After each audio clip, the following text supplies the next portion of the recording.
गुरुजी नमस्ते। और मैं आपका स्वागत करना चाहती हूँ मेरे चैनल पे। चैनल का नाम है लिविंग यूनिकॉर्न्स। और मैं आप सभी लोगों को बता देना चाहती हूँ कि हमारे साथ हैं आज योगी रविनाथ जी महाराज। गुरुजी, मैं सबसे पहले आपसे ये पूछना चाहती हूँ कि जो हम जीवन जी रहे हैं, जीवन का मूल लक्ष्य क्या होता है? ओम श्री सद्गुरु चरण कमलेभ्यो नमः। जीवन का मूल लक्ष्य क्या है? यह सृष्टि 84 लाख योनि में विभक्त है। योनि का मतलब है एक प्रकार के जीव। जैसे गाय एक योनि है, मनुष्य एक योनि है, ठीक है। तो एक योनि में जैसे 800 करोड़ अब करीब मनुष्य है, योनि होगी। ऐसे 84 लाख प्रकार की योनियां हैं, ठीक है। जी। गिनती तो असंख्य है, 84 लाख में विभक्त नहीं। इसमें अगर इसका विभाजन करें तो 3 होंगे। बीच में रहेगा मनुष्य, मनुष्य से नीचे, मनुष्य से ऊपर। मनुष्य से ऊपर है देवता आदि, मनुष्य से नीचे पशु पक्षी पेड़ पौधा आदि।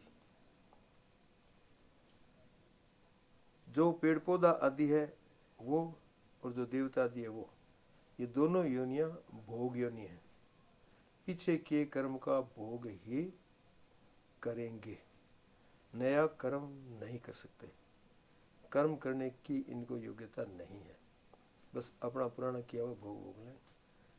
ऊपर जो योनि है वो, उसमें पुण्य ज़्यादा है, पाप थोड़े हैं। जो नीची योनियाँ है उनमें पाप ज़्यादा है, पुण्य थोड़े हैं। तो वो उन दोनों का भोग करते हैं, बस नया कर्म नहीं कर सकते। जी। मनुष्य जो है वह पाप और पुण्य दोनों योनि है, दोनों का मतलब बराबर में समता है। इसलिए भोग योनि भी है और कर्म योनि भी है। मनुष्य का जो जन्म है, जन्म के बाद जो स्थिति है, पढ़ना लिखना, धन संपत्ति है, परिवार आदि है, और मरण मृत्यु पर्यंत जो सुख दुख आदि है, ये सब तो भोग है। पिछले किए का ही भोग करते हैं, उसमें वो परिवर्तन करना चाहे तो नहीं कर सकते। नया कर्म करते हैं, नहीं समझे? नया कर्म क्या कर सकते हैं? इस भोग भोगने में ही वो नया कर्म कर लेते हैं। जैसे किसी को खेती मिली भोग में, लेकिन उस खेती में वो नया कर्म एक कर लेता है कि जैसे पेस्टिसाइड डालना, इंसेक्टिसाइड डालना, यूरिया आदि यूज करना, या जितनी कोई सरकारी चीज़ साथ में है, ज़मीन है, उसमें अपना विस्तार कर लेना, बढ़ा लेना। क्योंकि जो ये खाल है, इसको क्या कहते हैं, मतलब पानी लगाने का जो हाँ। साधन है, जी। उसकी जगह नियत होती है अभी इतने फुट में रहेगा ये। लेकिन पानी तो उसमें कम दूर में चलता है, तो बाकी में जैसे अपनी खेती कर ली। सड़क रास्ता आदि सरकारी जो है, जो बना हुआ, उसकी जगह ज़्यादा होती है, अब रास्ता थोड़ा होता है उसमें चलने का, सड़क बनती है थोड़ी बनती है, उसमें अपनी खेती करना ये नए कर्म है, नहीं समझे? तो ये वो बेईमानी नए कर्म कर लेता है, अच्छे भी बुरे भी दोनों कर्म कर लेता है। मकान जो घर मिला वह तो उसका पुराने से मिला, वो तो भोग्य नहीं है। लेकिन उस मकान को बनाने में जितनी सड़क दाब लेता है, रास्ते को दाब लेता है, नया दबा लेते हैं, दबाते हैं कि नहीं? जी। शहरों में दबाते हैं, गाँव में दबाते हैं, ये उसका नया कर्म है, ठीक है। किसी को नौकरी मिली तो वो ज्ञानी है, उसमें जो बेईमानी करता है, या तो कर्म नहीं करता, ड्यूटी नहीं करता, और या रिश्वत आदि लेता है, बेईमानियाँ करता है, वो नए कर्म है। इस प्रकार वो नए कर्म उस पुराने भोग के साथ कर लेता है, और बिल्कुल नया कर्म भी कर लेता है, क्योंकि स्वतंत्रता है उसको। ये दोनों तो वो कर सकता है। यहाँ तक तो उसका है जो प्रारब्ध के अनुसार उसे हुआ। अब उसे एक स्वतंत्रता मिली है कि तुम पाप पुण्य दोनों को मिटाकर जीवन मरण के चक्र से छूट जाओ, मुक्त हो जाओ, मोक्ष हो जाए तुम्हारा। तो मूल उद्देश्य जो मनुष्य शरीर का है वह मोक्ष है, मुक्ति है, जन्म मरण के चक्कर से छूटना है। जब तक तुम भोग भोगते रहोगे, नए कर्म करते रहोगे, इतने तक ये चक्कर चलता रहेगा। क्योंकि हर कर्म में पाप और पुण्य दोनों है। जिसमें पाप ज़्यादा है वह पाप कर्म कह दिया, पुण्य तो उसमें भी है। जिसमें पुण्य ज़्यादा है, पाप कर्म है, उसको पुण्य कर्म कह दिया, लेकिन पाप उसमें। और ये एक साइकिल है, चक्कर है, ये कभी मिटता नहीं, टूटता नहीं। तो इसको तो वेद के अनुसार, उपनिषदों के अनुसार जब तक ज्ञान नहीं करोगे या जब तक नहीं जानोगे कि मूल सृष्टि का क्या है, तब तक नहीं होगा जी। और जब मूल में जो अधिष्ठान है, जो सबकी आत्मा है, एक है, सबकी आत्मा एक है। जैसे एक कैनवास पर बहुत चित्र होते हैं, उन सब चित्रों की आत्मा तो एक कैनवास है, उनका अलग से कोई अस्तित्व नहीं है। ऐसे एक ही आत्मा पर ये सारा जो ब्रह्मांड है, ये सारी नियारिकाएँ, आकाश गंगा चंद्रमा आदि सब उसमें, और मनुष्य आदि जितनी योनियाँ सब कल्पित है उसमें। जी। स्वर्ग है, चाहे नरक है, चाहे कुछ भी है, नहीं समझे। उस अधिष्ठान को अगर जान गए तो पता लगेगा कि मैं तो कल्पित हूँ। कल्पित का अस्तित्व नहीं होता, मिथ्या होता है। तब तो आइंदा उसका जन्म नहीं होगा, उसका सूक्ष्म शरीर भंग हो जाएगा और वो मुक्त हो जाएगा, पुनर्जन्म नहीं प्राप्त करेगा। नहीं तो अनंत अनंत काल से ये चली आ रही है। कितने प्रलय हुए, कितने महाप्रलय हुए, पता ही नहीं है। समझ गया जी। इतिहासकार तो अपनी बुद्धि की पहुंच के अनुसार कोई 5000 पुरुष गया, कोई 6000 पहले गया, और सारे आज झूठे होते जा रहे। डार्विन ने कहा था कि सृष्टि में मनुष्य तो 5000 साल पुराना है और बंदर की पूंछ कट के आदमी बढ़ा। नहीं था ये सिद्धांत? जी। था, आज फेल हो गया। करोड़ों साल के स्केलेटन मिल रहे हैं, करोड़ों साल पुराने मनुष्य के हड्डियां ये मिल रही हैं, स्केलेटन मिल रहे हैं। जी। इससे सिद्ध होता है कि ये 5000 साल पुराना नहीं है। जबकि हमारी संस्कृति, हमारा जो है सनातन धर्म, वो तो बता रहा है, हमारे ग्रंथ बता रहे हैं कि अनादिकाल से है। इसमें प्रलय महाप्रलय के दौर चलते रहते हैं, सृष्टि पुनः आती रहती है कर्म के अनुसार। नहीं समझे? इसलिए मनुष्य जो जीवन है वो मुक्ति के लिए मिला है, विषय भोग के लिए नहीं मिला है। पर अज्ञान से वो इसको समझता नहीं, तो अपने पूरे जो पुराने कर्म है उनके अनुसार वासना में बहकर उधर लग जाता है, इसको भूल जाता है कि मुझे ये काम करना है, इसके लिए मुझे मनुष्य शरीर मिला है।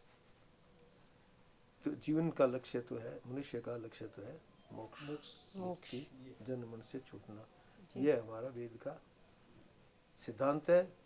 विश्व में सिर्फ वेद ये बात कहता है, इसके सिवाय कोई नहीं कहता।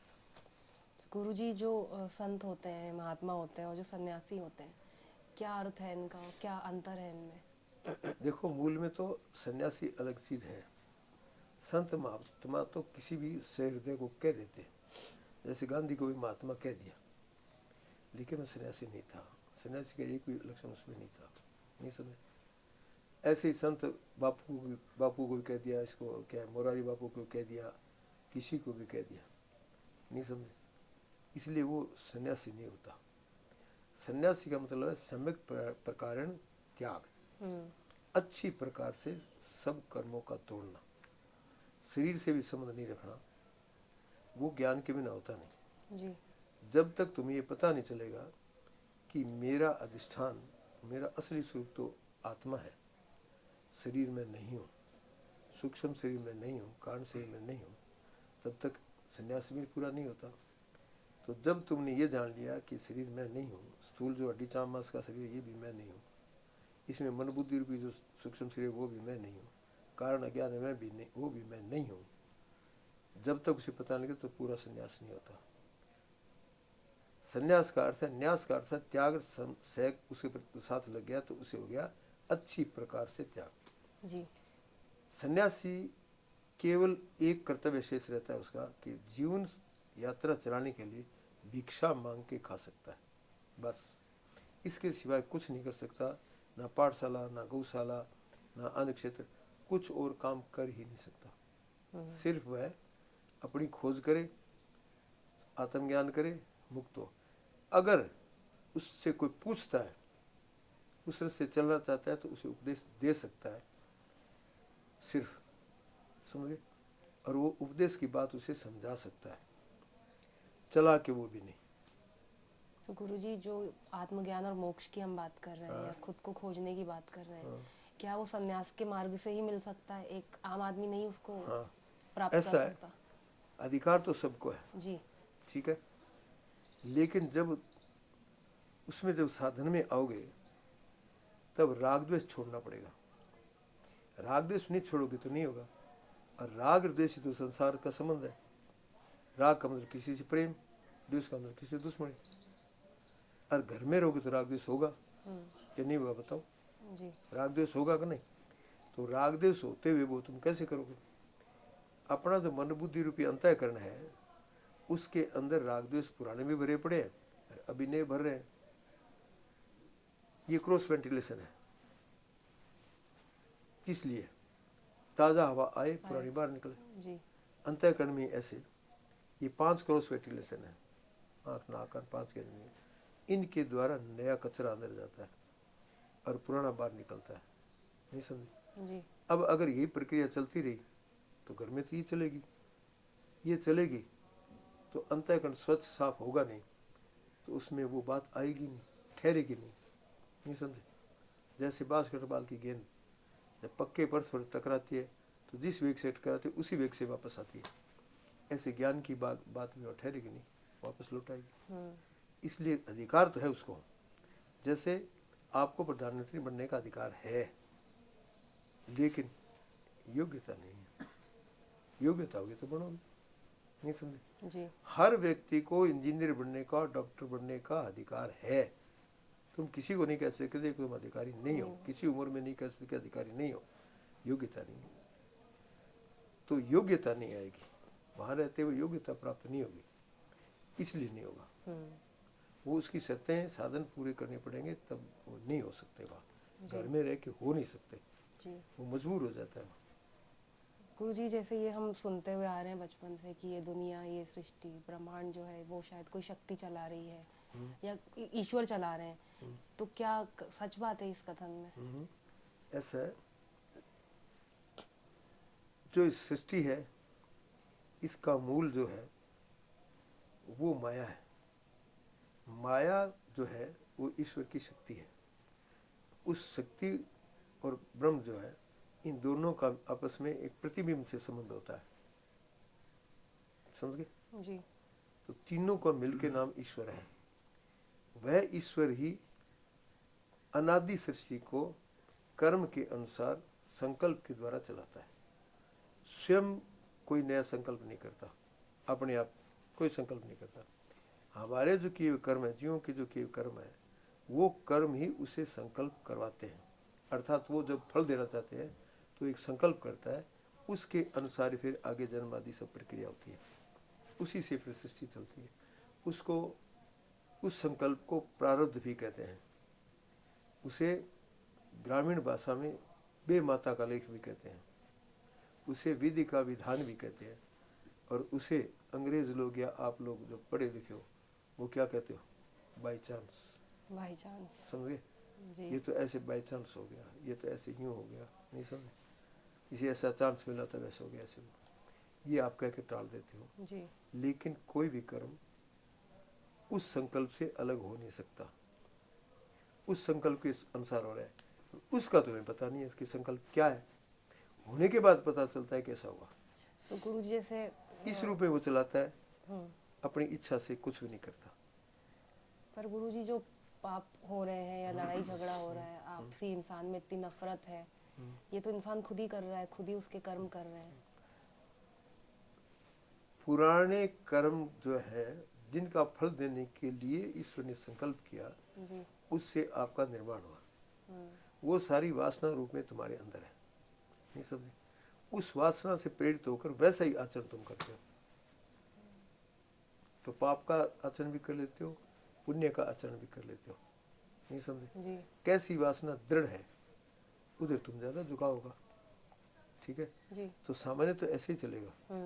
लेकिन अगर कहीं उसने कोई ऐसा पुण्य किया है कि उसकी ब्रह्म गुरु से भेंट हो जाए और वो उसे कोई मार्ग बता दे, उपदेश दे दे वेद का, तो वह बदल भी सकता है, क्योंकि उसे स्वतंत्रता है नया कर्म करने की, पाप पुण्य मिटाने की।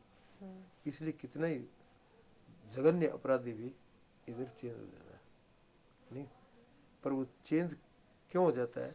उपदेश से, नहीं तो नहीं होता। नहीं तो अपनी स्वाभाविक उसी जो उसका स्वाभाविक है ना प्रवाह, जैसे नदी का प्रवाह है, उस प्रवाह में वो बहता रहता है, उसी में पाप पुण्य उसके होते रहते हैं। मतलब गुरुजी किसी मार्गदर्शन का होना बहुत जरूरी है। बिल्कुल कि जरूरी है। हम आत्मज्ञान खुद से नहीं पा सकते। नहीं पा सकते। आत्मज्ञान क्यों नहीं पा सकते? आप एक बात जो बताओ, बच्चे को जन्म थे, आप गाय के भेड़ के बाड़े में छोड़ दो, फिर देखना क्या होता है। बोलो क्या होगा? बन जाएगा क्या वो मनुष्य? नहीं। तो पहली माँ तो माँ होगी गुरु, वो पिता का परिचय कराएगी। दूसरा गुरु पिता होगा जो संसार का सबका परिचय कराएगा। तीसरा गुरु अक्षर ज्ञान देने वाला होगा। चौथा गुरु कोई कर्म सिखाने वाला होगा। ऐसे जन्म से मृत्यु पर्यंत गुरु मिलते जाएंगे जी। नहीं समझे? और उसके अनुसार डलता जाएगा। एक झाड़ू निकालने के लिए गुरु की जरूरत है, नहीं है क्या? बताओ जी। झाड़ू निकालने के लिए भी गुरु की जरूरत है, पोछा लगाने के लिए गुरु की जरूरत है। अरे रोटी बनानी, आटा ओसना भी गुरु बिना नहीं आता, रोटी बेलनी नहीं आती। अभी हम देवप्रयाग में थे, 40 दिन रहे थे वहाँ, 2-3 साल पहले। वहाँ एक स्विट्जरलैंड का कोई ग्रुप आया, नदी में, गंगा नदी किनारे था, तो वो ट्यूब वाली नावों में तैरता है जी। उसमें एक 50-55 साल की औरत थी जो कभी नदी में तैरे, पलाथी मार के तैरे, पद्मासन लगाए तैरे, कभी सौ की तैरे, कैसे ऐसे तैरती आई। फिर हमें देखे वो लोग बाहर आ गए, इसलिए हमारे भोजन का समय हो गया। तो कलावती जड़ा भाई जो अभी ये दो यहाँ आई हुई हैं। अच्छा। ये हमारे साथ थी वहाँ। ऐसे 2-4 औरतें और भी थी साथ। जी। हम करीब 20 आदमी थे सारे। अच्छा। और माताएं सब मिला के। तो ये भोजन बना रही थी, तो रोटी बेल के बना रही थी। तो उसने जो ही आके उनको देखा, तो हम सारे क्या हुआ? ऐसे बनती है रोटी, क्योंकि वो तो यूं करे गोल हो जाए रोटी, उसको बड़ा आश्चर्य हो। तो मैंने कहा इसे एक रोटी बनाने को दो। अब वो लेके चकला बेलन लेके लगी, उससे रोटी नहीं बनी, नहीं बनती, नहीं बनती, नहीं समझ। तो उसने उसके फिर वीडियो बनाया सारा, ले जाके बाद दिखाऊंगा। वो कहती है कि हमें तो ऐसा था कि मशीनें कोई बनाती होंगी, नहीं समझे। तो उसके लिए भी गुरु की जरूरत है। योग सिखा रही थी, ऐसे तैर रही थी, सब जान रही थी, एक रोटी बेलना नहीं जान रही थी। सही बात। तो आटा उसमें लेगी क्या वो है? फिर रोटी तवे पर सेक लेगी क्या वो? बोलो। और जो प्रैक्टिकल है वो लिखा नहीं जा सकता। थ्योरी तो लिख दोगे, प्रैक्टिकल को लिखे दिखा दो, बताओ। तो प्रैक्टिकल एक अलग चीज है, थ्योरी एक अलग चीज है, ठीक है? तो दोनों मिलेंगे तब होगा जी। उसके लिए गुरु की जरूरत है, ठीक है? ऐसे ही परमात्मा के मार्ग में चलना है तो भी गुरु की जरूरत है। जी। फिर गुरु कौन?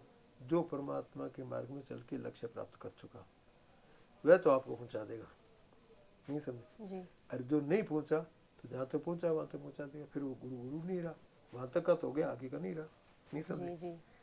इसलिए जरूरत तो है। और इस शरीर जीवन में शुरू से लेके मरने तक गुरु की जरूरत है, सच बात है। ठीक है? जी। अब कोई कह दे नहीं तो गुरु का अर्थ नहीं जानता। गु माने होता है अंधकार, रू माने होता है प्रकाश। अंधकार से प्रकाश की तरफ ले जाए। अंधकार का मतलब है अज्ञान, प्रकाश का मतलब है ज्ञान। जो चीज तुम्हें नहीं आती वो जो जिसने बता दी वो गुरु हो गया। सही। अब जितना पूछा उतना ही गुरु हुआ, जितना तुम्हें जानना चाहो उतना बताया उतना ही गुरु हुआ वो, समझ गए? जी। ऐसे गुरु के बिना तो कुछ नहीं होता। शिक्षक के बिना तुम क्या शिक्षित हो जाते? नहीं। शिक्षक के बिना शिक्षित भी तो नहीं होते ना। तो पहले गुरु मिला वो, ठीक है? अब वर्तमान की जो अंग्रेजों की जो पद्धति है पढ़ाने की, इस पद्धति में वो गुरु परंपरा नहीं है। तो अशिक्षा का कितना ह्रास हो गया। मैं जब पढ़ता था उस पढ़ाई में और अब जो पढ़ते उसकी पढ़ाई में शायद 200-300% फर्क है। कितना फर्क है? जो हम पढ़े उसमें तो आज MA वाला भी नहीं पढ़ता, उसको भी इतना ज्ञान नहीं। नहीं समझे। जी मेडिकल कॉलेज बीकानेर का प्रिंसिपल अभी रिटायर हुआ है, समझ गए। जी उससे मेरी बात हुई, उसने कहा जी कि मैं एमबीबीएस हुआ ना, वो आज का एमडी है। मैं एमबीबीएस हुआ ना, तो बोला मेरा बेटा बेटी एमबीबीएस हुए हैं, हाँ पर वो एमडी करेंगे तो एमबीबीएस बनेंगे। सही बात है। इतना वो कहता है, इतना इसमें मतलब अंतर आ चुका कम है, हो गया, कम हो गया है। ठीक है ना, क्योंकि गुरु शिष्य परंपरा नहीं है। हमें तो पढ़ाने वाले मास्टर कहते थे, कह रहे नहीं पढ़ोगे तो बड़े फिरोगे, तू पढ़ लिया कर, तू ये कर लिया कर, अरे नहीं आता तो मुझे पूछ लिया कर, रोज कहते थे।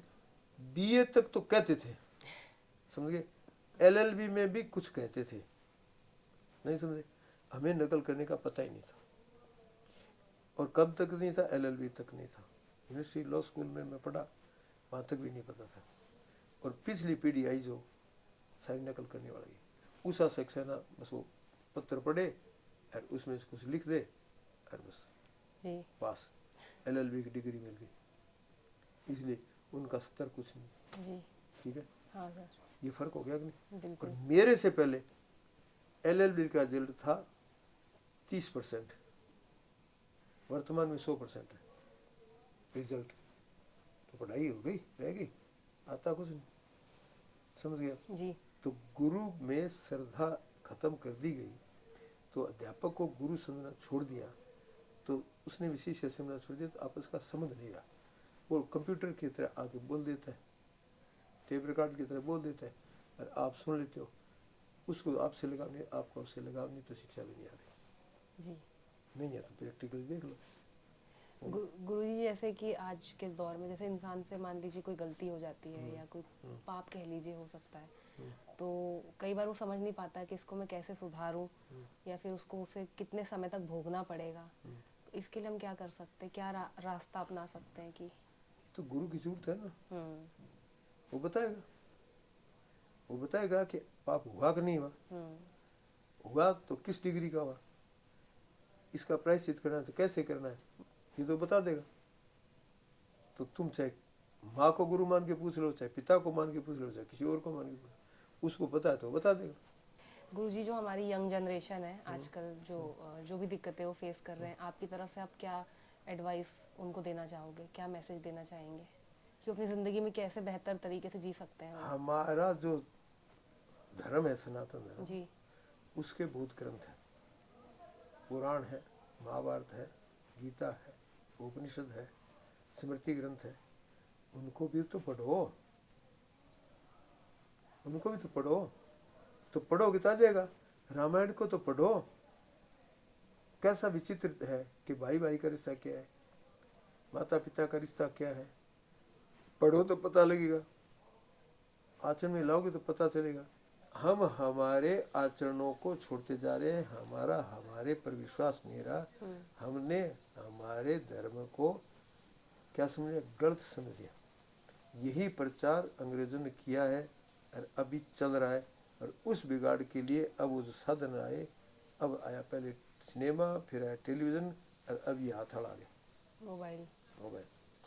आप बताओ मोबाइल में कितनी अच्छी शिक्षा है, भ्रष्ट करने का तरीका नहीं है तो क्या है, बताओ क्या है। जी अरे विवाह पर्यंत पहले तो बच्ची को पता नहीं था विवाह का मतलब क्या होता है, नहीं समझे। और आज इतने बच्चे को पूछ लो, वो बता देगा, मोबाइल में सब आ रहा है। जी नहीं आ रहा है तो देख लो, नहीं समझे। क्यों, तुम्हें बिगाड़ना जो है, तब उन्होंने आक्रमण कर रखा है। अब उस टेलीफोन को लोग ऑथेंटिक मानने लगे। ऑथेंटिसिटी है उसमें कोई, सत्यता है उसमें कोई, बताओ। मैंने मर्जी है वैसे लिख के भेज दिया, दूसरी मर्जी है वैसे लिख के भेज दिया, उसी को वो चैनल में चला। तुम्हारा चैनल भी तो चल ही रहा है, तुम जो दोगे वही तो चैनल में आएगा, दूसरा कैसे आएगा। अब तुम ऑथेंटिक चैनल चला रहे हो कि नहीं चला, तुम्हें क्या पता, तुमने क्या उसमें दे दिया, तुम्हारी मर्जी। सुनने वाला आगे मजबूर है, और उसने उसको सत्य मान लिया तो वैसे ही चलेगा। प्रदीप मिश्रा छाया हुआ है, सुना गया ना, हाँ सर सुना। छाया हुआ ना। हाँ वो कहता है शिव जी के 5 बेटी थी, हाँ शिव जी तो बेटा ही नहीं था, बेटी कहाँ से आ गई, उसके बेटा ही नहीं था, बेटी कहाँ से आ गई। जब उसका विवाह ही नहीं हुआ, वो मनुष्य है ही नहीं, नहीं समझे, उसका विवाह ही नहीं हुआ, पत्नी है ही नहीं, कहाँ से बेटा बेटी आ गया? जब तुम उसके स्वरूप को ही नहीं जानते, क्या है शिव, क्या है शक्ति, जानते ही नहीं, तो ये तो कहोगे। फिर अगर कहो कि चलो दो बेटों का वर्णन तो आता है, जैसे भी आता है, तो बेटी का वर्णन तो कहीं नहीं है, वो 5 बेटियां बता रहा है और लोग मान रहे हैं, क्योंकि ऑथेंटिक मान रहे हैं उसको। हमारे से आके लोग माथा खपाई करते हैं। हमने कहा भाई तुम जानो, प्रदीप मिश्रा जाने हमारे पास पेपर, क्यों माथा मारे? तो गुरुजी, क्योंकि हम इस बात पर हैं, तो मैं जानना चाहती हूँ कि आपके हिसाब से शिव का अर्थ क्या है? हम ये शिव बात का अर्थ है, वेद के अनुसार ब्रह्म और शिव एक है। ब्रह्म का अर्थ क्या है? संस्कृत में ब्रीह धातु है, जिसका अर्थ है व्यापक। व्यापक का मतलब क्या होता है कि जिसके बिना देश नहीं होता, जिसके बिना काल नहीं होता, जिसके बिना वस्तु नहीं होती। जिसके बिना नहीं होता देश, अर्थात जिसकी कोई सीमा नहीं है, कोई सीमा नहीं। सीमा से देश होता है, और कौन सा देश? ये भी तो एक देश है, ये गरीबी एक देश है, ये तो बुकलेट, ये भी एक देश है कि नहीं देश? जी इसकी सीमा है। ये कमरा एक देश है, ये पूरा मिला के एक देश है, धर्मशाला एक देश है, कोलायत एक देश है, नहीं समझे? जी। ये पृथ्वी एक देश है, सूर्य एक देश है, चंद्रमा एक देश है। जिसकी भी सीमा है वह देश है, नहीं समझे? तो देश उसके बिना नहीं है, तो आप बताओ फिर उसकी सीमा है क्या कोई? कोई सीमा तो नहीं। जिसकी कोई सीमा नहीं, देश का सीमा नहीं। और काल की गणना देश से प्रारंभ होती है। काल की गणना देश से प्रारंभ होती है। पहले आपका महाकाल से कार्य चलता था, उज्जैन से, जी अब ग्रीनविच से चल रहा है, ग्रीनविच से चला रहा है। ठीक है, अंग्रेजों का शासन आया, उन्होंने ग्रीनविच से चालू कर दिया, तो अब ग्रीनविच टाइम चल रहा है। पहले महाकाल का चलता था, तो देश से तो था, उसी से निर्णय हुआ था। पहले घड़ी पल होते थे, अब सेकंड मिनट हो गए। ये भी तुम्हारी कल्पना है, घंटे हो गए, ये भी कल्पना है। गुरुजी, उनको तो हम ऐसे ही जानते हैं ना कि शिव जी का जो परिवार है, पार्वती जी उनकी। आप गलत जानते हो, ग्रंथों को नहीं पढ़ते इसलिए। पढ़ोगे तो जानोगे ना। सुनी सुनाई बातें, नाटकों में देखी हुई बातें, जी आपने उसके तत्व को देखा नहीं। देखोगे तो पता चलेगा, नहीं समझे? जी तब पता चलेगा ना। और जब पता चलेगा तब तुम्हें सब पोल खुल जाएगी। हम उनको पढ़ते ही नहीं, हम उनको देखते ही नहीं। और हमें एक पढ़ा दिया गया ये कि ये ग्रंथ ब्राह्मणों के लिखे हुए और अपने स्वार्थ के लिए लिखे हुए, बस। अब आके तो ब्राह्मणों का लिखे है, नहीं समझे? आपका स्वार्थ का तो लिखे है। पढ़ोगे तो पता चलेगा कि वहां तो कोई ब्राह्मण का लिखा नहीं है, कोई स्वार्थ नहीं। पूरी साइंस है, पूरी साइंस ग्रंथों में, पूरी साइंस है। सैरोगेटेड मदर है, सरोगेटेड मदर। हाँ है ना, किराए की कोख है, जी पुराण में लिखी हुई, समझे?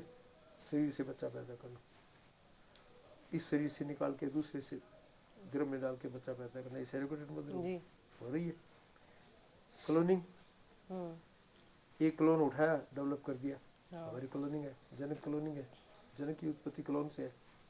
पृथ्वी की उत्पत्ति क्लोन से है, जो पृथ्वी हुआ जिसके नाम पर पृथ्वी पड़ा, वो क्लोन से है। तो ग्रंथों पढ़ो तो सही, कितनी बड़ी साइंस है उसमें।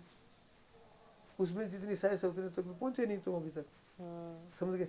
लड़की को लड़का बना रहे हैं, लड़के को लड़का बना रहे हैं, तुम पढ़ो। भागवत के 9वें स्कंद में दोनों बातें हैं। जी लड़की को लड़का बनाएगा, लड़के को लड़की बनाएगा, पढ़ लो उसको, नहीं समझे? जी जी समर्थ मतलब होना संभव कैसे? अब ये तुम विज्ञान जानते नहीं, इसलिए तुम्हें पता नहीं। ये स्थूल शरीर है ना, इसमें एक सूक्ष्म शरीर है, तो सूक्ष्म शरीर है वही सब कुछ करता है, स्थूल नहीं करता। तो इसके जो ऑर्गन्स है ना, वो सारे उस सूक्ष्म से काम करते हैं, ठीक है? वो जो सूक्ष्म शरीर ना तो स्त्री है, ना पुरुष है, ना नपुंसक है, ठीक है? जैसा स्थूल मिल गया वही उसका आकार प्रकार है। गुब्बारा जैसा है ओरिजिनल में, उसमें हवा भरोगे वैसा ही रूप ले लेगा। बोलो, पानी जैसे बर्तन में डालोगे वो रूप ले लेगा। ऐसे सूक्ष्म शरीर जैसा शरीर मिला वही हो गया। तो इसमें क्या करते हैं? स्थूल में परिवर्तन करते हैं, सूक्ष्म को परिवर्तन की जरूरत नहीं है। उसको जैसा जो ऑर्गन जहाँ जैसे मिला वैसा काम कर देता है। तुम्हें तो धर्म का नाम का पता है? बताओ देखें। नहीं पता गुरुजी। नहीं, कुछ तो होगा, कुछ तो कहते होगा अपने आपको। हमारे धर्म का? हाँ, तुम्हारा धर्म क्या है? हिंदू धर्म कहते हैं। हिंदू धर्म है ही नहीं। और बोल, अब क्या कहती है? सनातन धर्म जो कहते हैं। सनातन धर्म है, हिंदू नहीं है, समझ गई? सनातन का अर्थ है जिसका आदि भी नहीं है, अंत भी नहीं है, मध्य भी नहीं है, वो है सनातन। अब समझ गई? जी अरे हिंदू का क्या मतलब है? मुसलमान जब भारत पे आक्रमण करने लगे शुरू में, प्रारंभ में, जी काबुल कंधार के रास्ते से आते थे, सिंधु नदी पार करनी पड़ती, फारसी बोलते थे, और फारसी में सैको है बोलते हैं, तो हिंदू नदी पार करते थे, और इधर वालों को हिंदू कहते थे। फिर उनका शासन हो गया, तो उन्होंने उनका नाम हिंदू रख दिया। जी नहीं समझे? समझ गए। और उसके बाद हिंदू हिंदू चल पड़ा। चल पड़े। उस हिंदू में चाहे जैन है, चाहे बौद्ध है, चाहे कोई है, सब हिंदू कहलाए, सब हिंदू कहलाते सब हिंदू कहलाने लगे। अंग्रेजों ने वह रखा कि ठीक है कि उन सनातन से जुड़ेंगे तब इनको कहीं गौरव हो जाएगा। नहीं समझे? तब उन्होंने भी नहीं किया। और वर्तमान के अंग्रेज जो है, जो शासक है, जनगणना में पहले देखना कि उसके कॉलम नहीं है, जहाँ लिखा है ना कौन सा धर्म है, वहाँ सनातन लिखने नहीं देते, हिंदू लिखो। जी जैन जैन लिख सकता है, सिख सिख लिख सकता है, बौद्ध बौद्ध लिख सकता है, ईसाई ईसाई लिख सकता है, लेकिन सनातन नहीं लिख सकते। हिंदू लिखिए, पढ़ लेना जाके। जी पता है क्या तेरे को? अब पता करूंगी। पता कर लेना। हाँ हाँ अब नई होगी जनगणना, उसमें वो बदल दे तो मुझे पता नहीं, आज जी। तक तो नहीं था। जी उसमें सनातन लिखने देते, हिंदू लिखो। जी अब समझ गए? हिंदू धर्म है ही नहीं। जी। अरे 450 साल पुरानी है रामचरितमानस तुलसीदास की, उसमें हिंदू शब्द नहीं। संस्कृत के किसी मूल ग्रंथ में हिंदू शब्द नहीं। नहीं समझे? हाँ, आज कोई लिखने लगा तो हिंदू शब्द का प्रयोग करने लगे, एक रूढ़ी हो गई। तो हिंदू धर्म है नहीं, सनातन धर्म है। सनातन धर्म है। ठीक है? राइट। और उसके ग्रंथ हैं, जी वो भी सनातन ग्रंथ है। ठीक है? एक बोपदेव हुआ कोई, उसने लिखा कि 650 साल पहले कोई एक राजा हुआ, उसको सुनाने के लिए उसकी प्रशंसा में भागवत ग्रंथ की रचना हुई। सबसे पुरानी भागवत वो मानता है, उसके बाद कई इतिहासकार तो और आगे की मानते हैं, और उसने ये कहा है। ठीक है?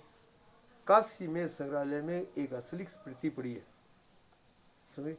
उसका रासायनिक परीक्षण किया गया तो उसका कागज और स्याही 800 से 1000 साल पुरानी है भी प्रति। रासायनिक परीक्षण किया गया, उसका क्या उम्र निकली उसकी? 800 से 1000 साल, स्याही की भी और कागज की भी उम्र। तो बताओ वो उपदेश फेल है पास है? बोलो। और वो भी मतलब वैसे लिखी गई है, वो लेख ओरिजिनल की नहीं है। नहीं समझे? उससे पहले के। और भागवत के दृष्टांत 1250 साल पहले आचार्य शंकर उसने लिखे। नहीं समझे? जी उससे पहले भी मिलते हैं। हम जो मानते हैं वो 5500 साल पुरानी मानते हैं। वैसे तो उससे पहले भी थे, पर 5500 साल पहले इसको लिपिबद्ध किया वेद व्यास जी ने, उससे आई। जी तो अब इतिहासकारों के पीछे जाओगे तब तो ये काम है, तुम ओरिजिनलिटी पे जाते नहीं हो। जी नहीं समझे? जी मैं मेरी बुद्धि से इतिहास लिखता हूँ, बैक का पीछे का। जी ठीक है? वो बोलो। उस समय की लिखी हुई बात तो हो सकता है, लेकिन मैं पीछे की लिखता हूँ, सही लिखूंगा।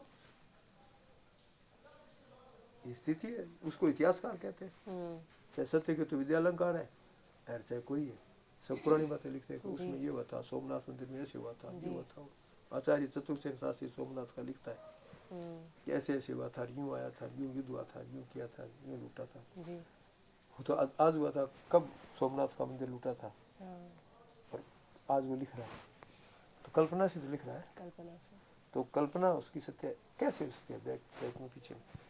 जी नहीं समझे? तो कुछ ऐतिहासिक तथ्य हो गए और कुछ उसने जोड़ दिए। जी ये होता है।